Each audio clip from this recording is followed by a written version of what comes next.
Praticamente stiamo facendo un uovo in purgatorio con una zuppa di pinne di pesce cane.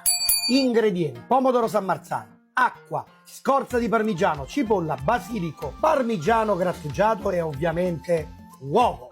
Prepariamo il nostro brodo base: pomodoro, acqua, basilico, 100 g di cipolla.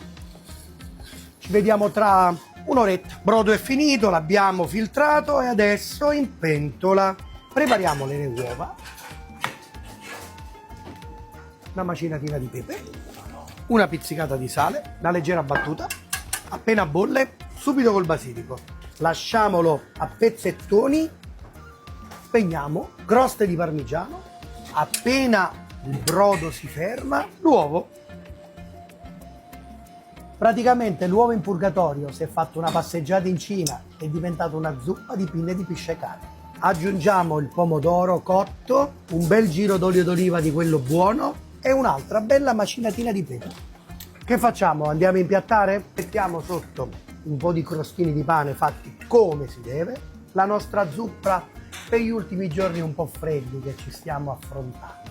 Un altro filino d'olio buono, una bella grattugiata di parmigiano e una macinatina di pepe che scalda il cuore.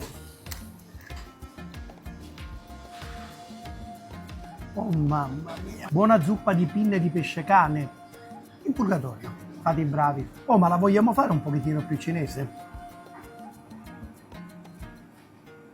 Qualche goccia di salsa di soia.